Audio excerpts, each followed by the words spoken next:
People didn't have faith in Z being able to pull it off because Gadar, they came in as first time producers. They were like, how are you going to do something? Why will you work with such a senior actor? Why will you play a mother's role so early in your career? And I was like, what's wrong with being a mother? To be very honest, even Kaho Naa Pyaar Hai was an underdog. No one had faith in Hrithik. Everyone was touting that, okay, there is a Mr. Bachchan's son coming, there is a Feroz Khan's son coming. They're like, all these people's sons who were established big actors, and even though Rakesh Roshan was a great actor, they didn't give Hrithik also that kind of faith under production. Like people said, don't do Humraaz.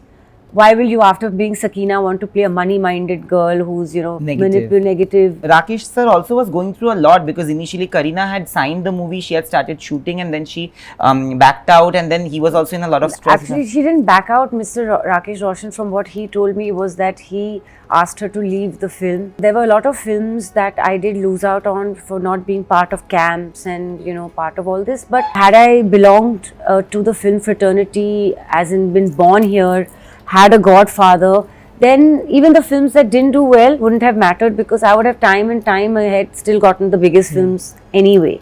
Also not having any relationships in the film industry or, of any sort. Definitely it works against you.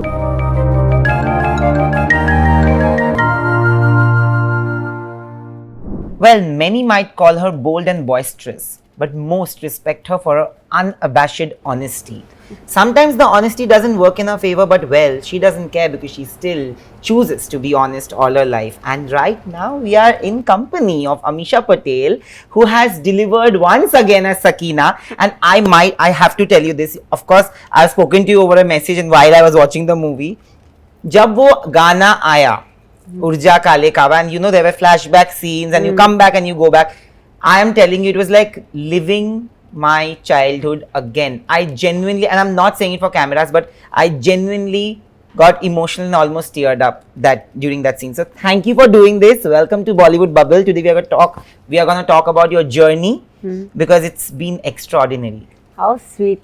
First of all, thank you for inviting me to be part of your lovely show. I have seen all the episodes with all your other actors and I know how amazingly you get the responses because you make them so comfortable and you ask such lovely, unique questions. I am not a critic. I am an audience person. I watch it from an audience point of view and मुझे पता था कि ये मतलब कमाल होने वाला है. In fact, at the Jagran Film Festival also when Komal sir was talking, so he spoke about it doing like 30 crores, but it did 40 crores and now it's done 57, 58 crores. It's crazy numbers. And the funniest is, they're like, if theatres were available, we'd probably do 75 on Independence Day when we've already clocked the high. So it's very heartening to know how much people have loved the reunion of Tara and Sakina yet again. Tara and Sakina are not just characters, they're emotions for people. Literally, when you see the first half of the film, till the time, like, I'm not gonna give spoilers, but till the time that you also have an emotional breakdown, I feel everybody's heart goes out to the characters, When characters are not just characters, but they're almost like your demigods. Family, they're your family members. You feel you can connect and relate to them completely, and it feels great that you're living in the hearts of people and they take you home even after the viewing experience, which doesn't happen with films too often. True. When people on the streets or anywhere you enter call Sunny Tara Singh and they call me Sakina, it feels wow, they've really taken us home in their hearts to live with them. That's a very, very beautiful feeling for any actor, and I think going ahead with round 2 of Gadar 2, Gadar part 2, it's amazing that they've poured that love and they've shown their loyalty to Gadar and the love for Gadar 1 that they all have come to watch Gadar 2 and loved it. I'm saying that when Gadar released, there were videos of fans flocking to theatres in tractors, single screen. This has happened again with 22, after 22 years. Nobody would have expected this because पहले तो फिर भी होता था movies के साथ. Like there was a demigod worshipping that used to happen with our own actors. For the last few years, we've never seen that. 15, 17 years, we've not seen that happening at all. And 6 o'clock morning shows being added and 12 o'clock midnight shows being added. 24 hours tha, point ke baad. Exactly, because the supply is so less compared to the demand by the grace of God and the audience's love who are going repetitively to watch the film. Like when I made the theatre visits, constantly people were like, हम लोग ने 4 बार देखी है, अगले 2 show के ticket खरीद ले, 3 बार देखी है. People were actually going multiple times, you know, and for people to spend that kind of time and money, both, is very heartening that they have once again loved Tara and Sakina and taken them home again, you know. You know, Ameesha, what is heartening is that when you put gumption into doing Sakina the first time, today to Gadar is a huge film. Because Gadar is possibly the biggest Indian film, like box office wise, footfall wise, everybody knows that people went crazy about Gadar. But when it released, before it released, there was a lot of chatter around the film. Especially you signing it as your second film after Kaho Naa Pyaar Hai, where you... In fact, I was shooting for it while shooting for Kaho Naa Pyaar Hai. So it was more of a challenge for me because all the films that I was doing while I was shooting for Kaho Naa Pyaar Hai and Gadar simultaneously, there was a film with Salman called Ye Hai Jalwa. There was another film of mine and Hrithik's, Aap Mujhe Achhe Lagne Lage, which we were shooting. There were films with Ajay Devgan where he was a professor, I was a student. In all the films, I was just this student, you know, young, glamorous, bubbly. And then it was a challenge for me to play a mother and go back to a 1947-55 era of independence, and people didn't have faith in the film. People didn't have faith in Zee being able to pull it off because Gadar, they came in as first-time producers. They were like, how are you going to do something? Why will you work with such a senior actor? Why will you play a mother's role so early in your career? And I was like, what's wrong with being a mother? Today we have girls, and we've had all over the world, there are teenage moms. There are, I think everyone, you know, young parents have had their children at the age of 19, 18, and that time. So what was wrong? I think being a mother is the most respectful thing. It's the most, there's nothing bigger than being a mother. I mean, we call India Mother India. Yeah, absolutely. So when you want to give the highest accolade or a highest credit to someone, you say, Ma tujhe salam. Like how you know, so I didn't understand this, and therefore I loved the subject, so I went ahead and I did it anyway, even though people said don't do it. You know, bigwig said don't do it, you're committing complete murder on your career. And just the opposite happened. So, but have you ever really listened to people, what people said? No, I listen, I take people's advice for sure when I know it's coming from a good place. But I don't, where signing films is concerned, see, there's no 1 + 1 2. To be very honest, even Kaho Naa Pyaar Hai was an underdog. No one had faith in Hrithik. Everyone was touting that, okay, there is a Mr. Bachchan's son coming, there is a Feroz Khan's son coming. They're like all these people's sons who were established big actors. And even though Rakesh Roshan was a great actor, they didn't give Hrithik also that kind of faith under production. So, but they had faith in other people. And, you know, even Mr. Rakesh Roshan was advised when Kaho Naa Pyaar Hai was releasing that don't come in between a Shah Rukh Khan and an Amir Khan film. We had Fir Bhi Dil Hai Hindustani and we had Mela, both coming a week before and after, and Gadar Kaho Naa right in between. But I think when you have faith in your film, you know, nothing else matters. You just go ahead with that gumption. And I've noticed in my career, whenever I have listened to myself, I have been a winner. Like people said, don't do Humraaz. Why will you, after being Sakina, want to play a money-minded girl who's, you know, negative, manipulating an entire marriage to con a man for money? But I went ahead and did it anyway. And again, it turned out to be a success. When I was doing Honeymoon Travels, people were not used to it. It was the first slice of life kind of film, awesome cast, made in a limited budget, where it was not a quintessential hero, heroine, villain, comedian kind of those, you know, stereotypes of Hindi cinema. And Farhan Akhtar's production company was breaking out of that niche and trying to make something different. Reema Katke and Anurag Kashyap had written something so wonderful. And they were very unsure when they approached me saying that, you know, I don't know whether you'll do the role, but the role of Pinky in Honeymoon Travels has been written keeping only you in mind. So these are amazing things to break from your comfort zone. And again, the industry was against it. What is she doing? But I was happy to do it, and then the film succeeded. So I've just seen, people say, why will you do a David Dhawan comedy with Salman? People loved the film, they loved the songs, they loved mine and Salman's pairing. People attacked me for doing Mangal Panday, being a sati and, widow in the whole film. But then when they saw the film, they loved the role. Humraaz, Bhool Bhulaiya, Honeymoon Travels, even Adi Chopra, when he was offering me Thoda Pyar, Thoda Magic for the guest appearance, said, listen, but it's a challenge. You've got to break that image of that pristine girl and come as a hot girl, like with a pool song, with Lazy Lamhe. Oh my God, that song. So I was like, challenge accepted. I want to do it. So whenever people tell me don't do something, it makes me feel that my gut is telling me, so I should go by it, not by people saying it. But if we go back, you never wanted to become an actor. No. How did you chance upon this? How did this spot you? How did you land up with Kaho Naa Pyaar Hai? So I was back from Boston, and I was actually going to go back. And a lot of people don't know that you're an excellent student. Yeah, I'm a gold medalist in economics. I was head girl of Cathedral School, and I was very academic. I was always top of my class. I graduated magna cum laude from Tufts University in Boston. I had no experience in acting except the silly plays you do in school. And when they give you best actress and all, and you get super excited for doing your natak on stage, in school. I used to win awards for elocution, debates, things like that. I was pretty much an all-rounder in, but my dancing that I'd been trained in, I'm a trained Bharatnatyam dancer. And Bollywood is not Bharatnatyam, So whatever I was trained in was against Bollywood or our Hindi film industry or film industry in general. So I was actually working in the summer at the stock market and number crunching and stuff like that. And I attended a wedding with my family, and I was exiting the wedding when Mr. Rakesh Roshan was entering.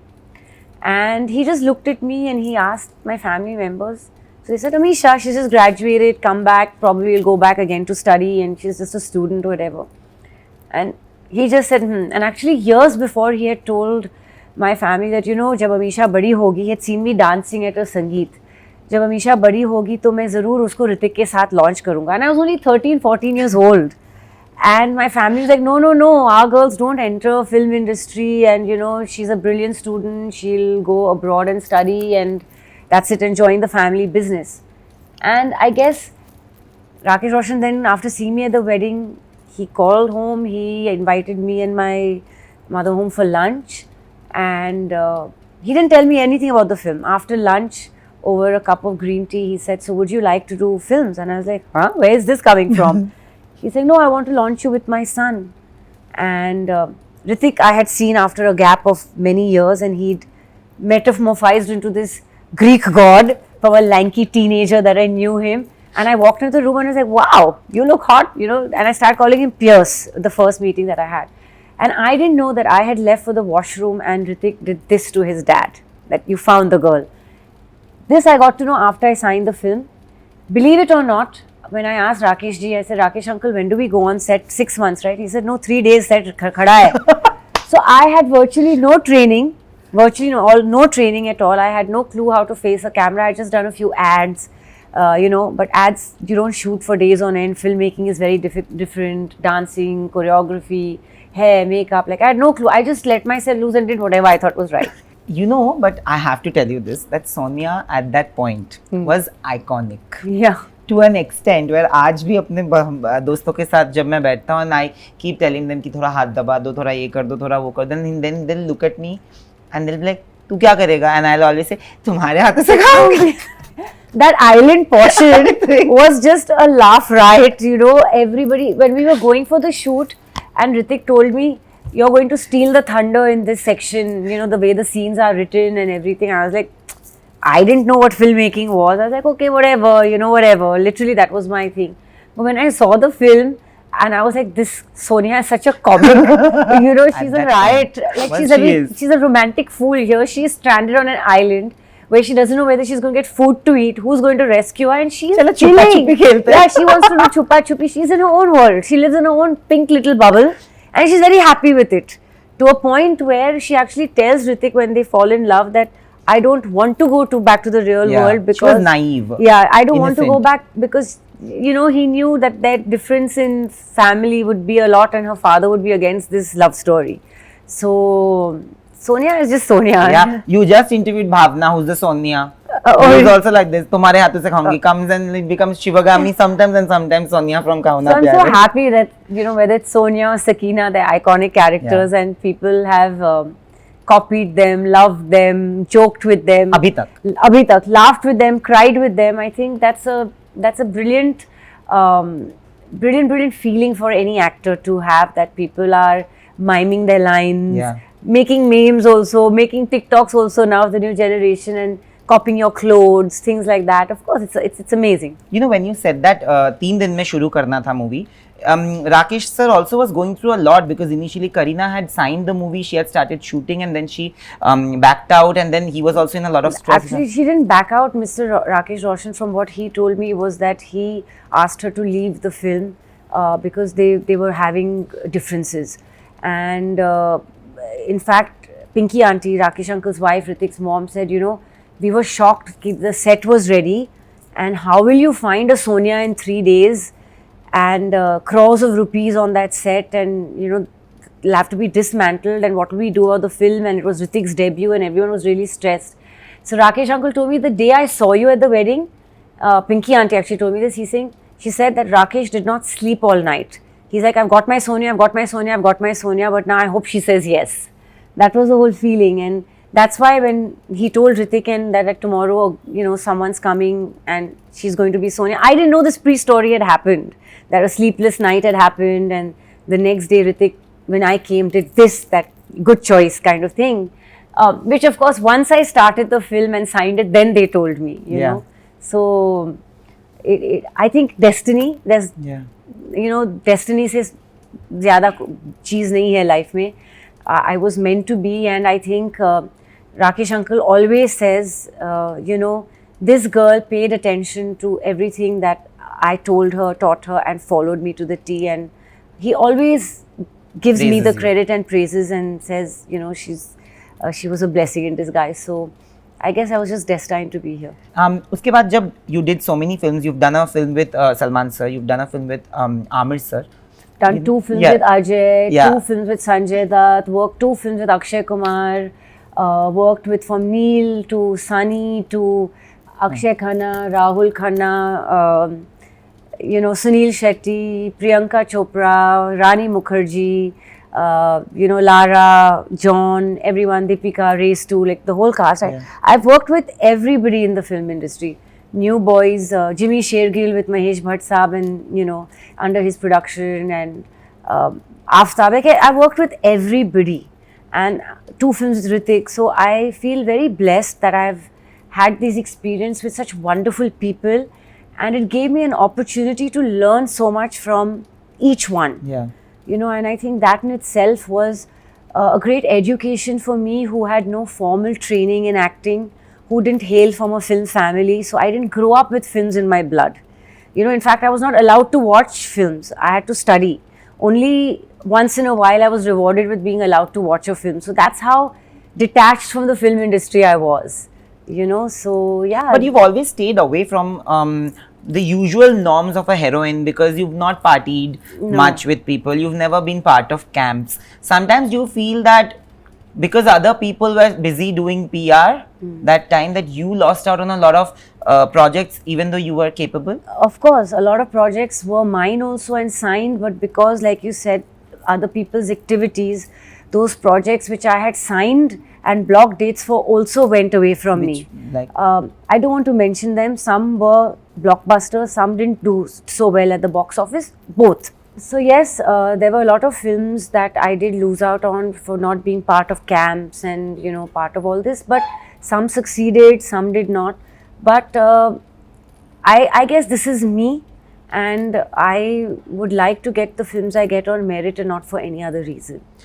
Yade was also a film that you I won't mention any films in specific because it's not fair to anybody. I'd rather leave it out. Like I said, maybe I'm not made for Friday to Friday releases. Maybe I'm meant for blockbuster iconic hits.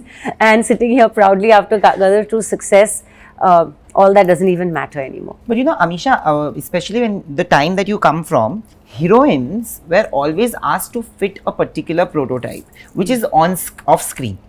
On screen, you're playing your characters, but off screen, there were a lot of times when people around you would tell you that no, you should do this, you should listen to this, you should behave like this, you shouldn't say this, especially all the more that you shouldn't be doing this, you shouldn't be saying this. How many times did they come to you and tell you this, and how did you like completely meander through that? See, a lot of things they said is, that you're too honest, or, learn to be diplomatic, that what's in your heart, you'll always speak it.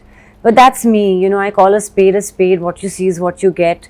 I can't do politics, I can't belong to camps, I don't like talking behind people's backs or being gossipy or bitching. That's not me, and it'll never be me. So it's helped me keep my feet on the ground. Success or failure, I'm the same. I've seen stupendous success, I've seen failure, I've seen stupendous success, the whole cycle, like every actor, every person in professions go through the ups and downs. I've had my share of both. But what keeps me real is that I leave the acting for in front of the camera, and in real life, I'm just real. And that is what keeps my sanctity. But do you feel that has cost you a lot of work? Of course, I'm sure it has. Of course, I know it has. I shouldn't even say I'm sure it has. It has, but it's okay. At least I can look at myself in the mirror and say, okay, I didn't alter myself. This is me. Do you still feel happy that at that point also, when you knew and when you were told and you were made to believe that you're losing work because of being honest, unabashedly, unapologetically, you never resorted to becoming dishonest? I can't be a dishonest person.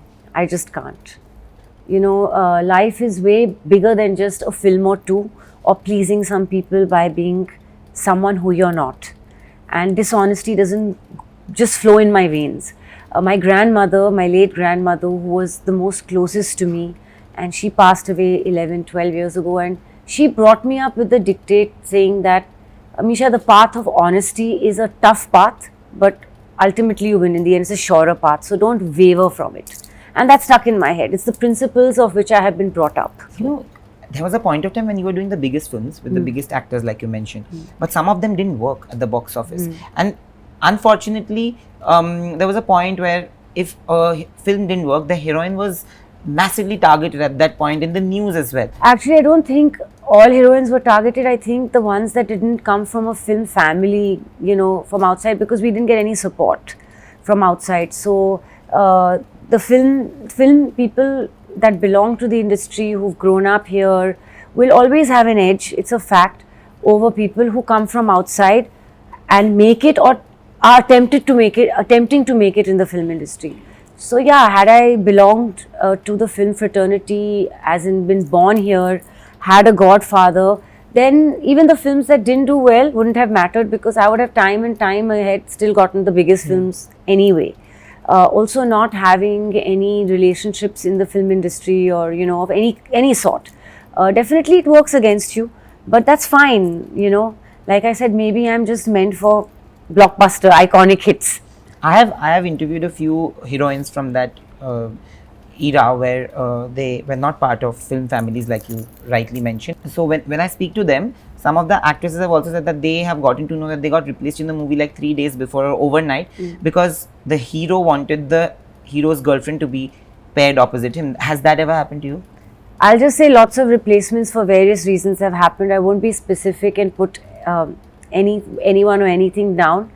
I'll just say that it was someone else's destiny to get what may have had been written for me, and it's my destiny to get what is written for me. And what better destiny than to come, in a Gadar 1 and then to follow it up with a sequel. Yeah. So I have no ill towards anyone. But a lot of times, when movies come up with sequels, even till date, like even today's movies, the heroine gets replaced. But Gadar is a movie where it came after 22 years. The entire cast was same. Yeah, because it was actually not a film made just to make money on a Friday, Saturday, Sunday. It was not a project. It was emotion. It was an emotion film that carried forward that same family's new chapter.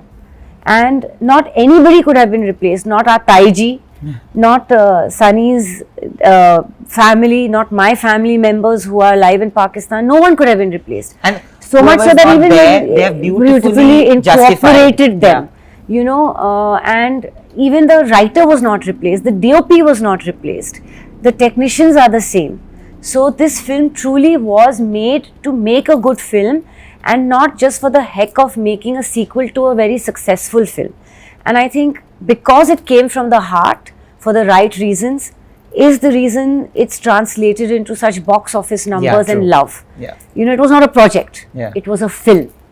But when you don't have that backing, especially when you're young, you are expecting a lot from the audience and the media to be there to support you. What was the worst piece of news that you read about you that really, really affected you? I don't let good or bad news affect me. So there were lots of rumors about lots of things, lots of good and bad. Always, you in a position of a public figure, your privacy gets invaded on all the time. And it's not like Virat Kohli or Sachin Tendulkar or Dhoni can hit a century every time. Same way, an actor cannot deliver a colossal hit every Friday. It will always be like this.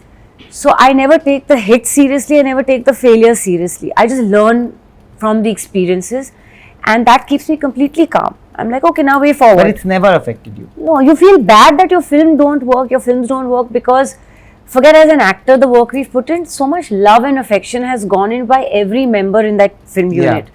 Be it the director, be it the technicians behind, be it the hard-working camera team, be it the caterers, be it the costume designers, be it the makeup artists, the spot boys. Every technician puts his heart and soul and hopes that, and then the producer's money that's riding on it. I would always love that whatever everyone's put in it, they, if not get it back multiple fold, at least in equal amounts they should get it back. Emotionally, monetarily, satisfaction wise. So I always wish well. Like I wish every film runs because the film industry needs it and a lot of people get employment. So why would I snatch that away from anyone? You've been part of a lot of those ensemble films, and multi-heroine, multi-hero films as well. Have you ever faced, because actors are usually very insecure as well, because it's a very uncertain kind of a job and everybody is trying to up the other person. Have you ever felt that in an actor, and how did you deal with it? Not at all. I was clear about what role I was signing on. And I never compared my role, my hair, my makeup, I'm saying my other costumes. people being insecure of you. I don't know. You'll have to ask them. I used to hear stories about it, but obviously no one comes on your face to your face and says, listen, we don't like you, we're insecure about you. When you're working, it's always an environment to give your best. And even if I knew or sensed it, I wouldn't let it affect me. I would just have blinkers on my eyelids and say, okay, let me just do my job well. Because whether a film succeeds or it doesn't, that the audience and God decide. But at least Ameesha's work shouldn't waver. That was always my thought process, that no matter what, let me come out giving my best. Small film, big film, superstar, new actor, it didn't make a difference to me.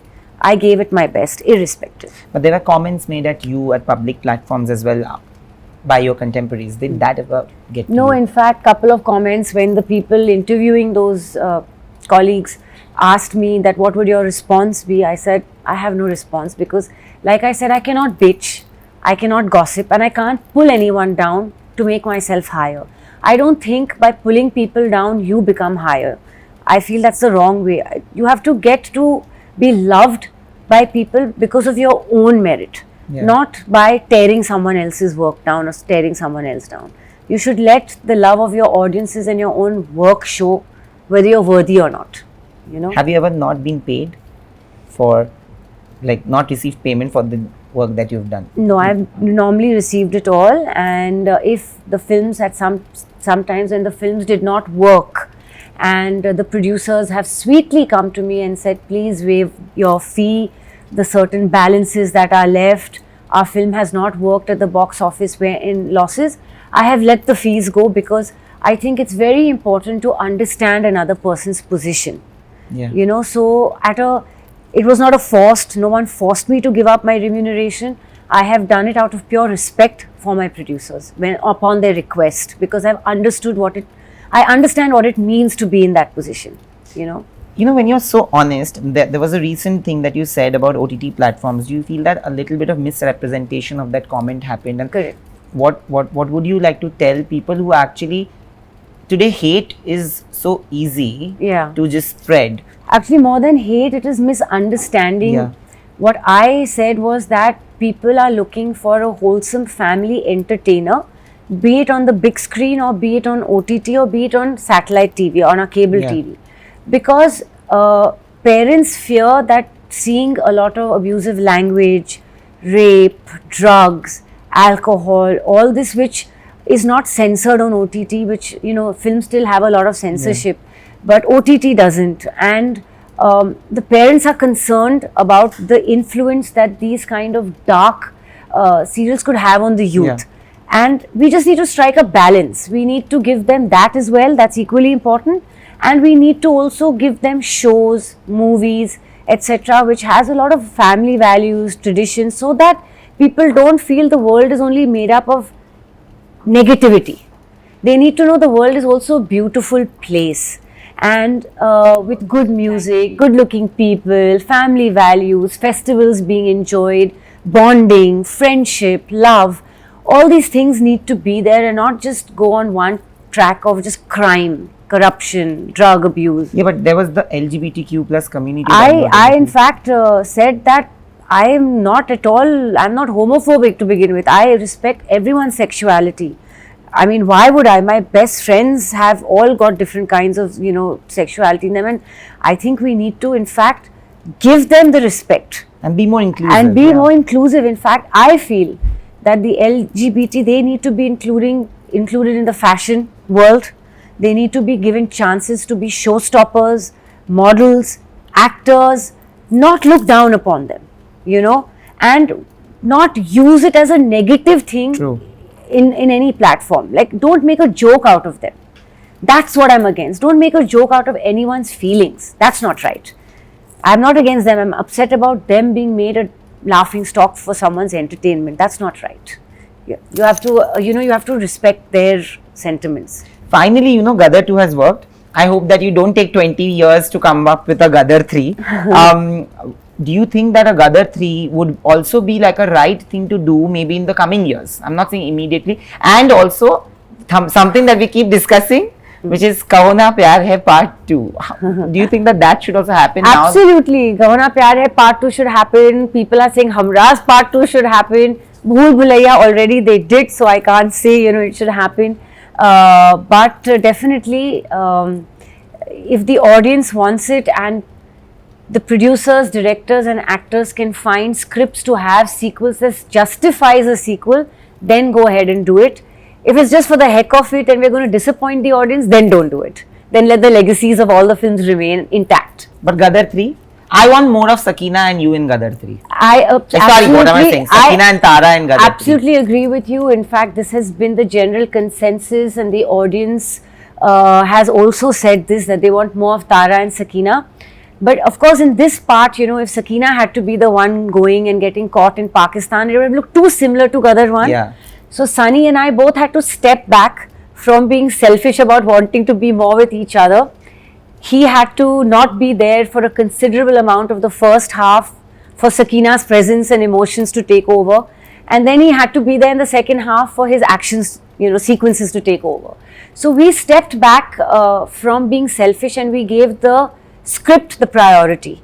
And of course, in part 3, I hope they do, if there's a part 3, I hope they listen to the audiences and do justice to Tara and Sakina, because I know that's what they want to see. I have a beautiful idea for part 3. You can tell Anil sir about it. You can tell it should be you and Utkarsh's girlfriend being kidnapped. Because part 1 was similar, it was a modern day Ramayan. This could actually be Ramayan and being taken. So I don't know about It will be the lovely. girlfriend part, because like you saw in the end of the film, the culmination was only 3 of us.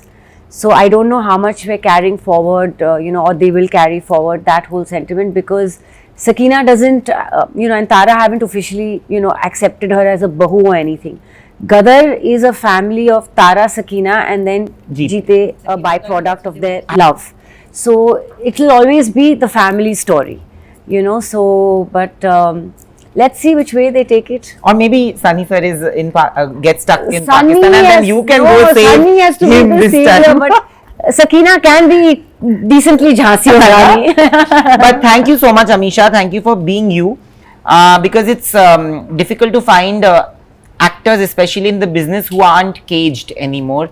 You've never been caged, and I'm very happy that you are getting your due again because you genuinely deserve it. Thank you so much. Thank you. Thank you. Hi guys, this is Ameesha Patel, your favorite Sakina, and you're watching us on Bollywood Bubble.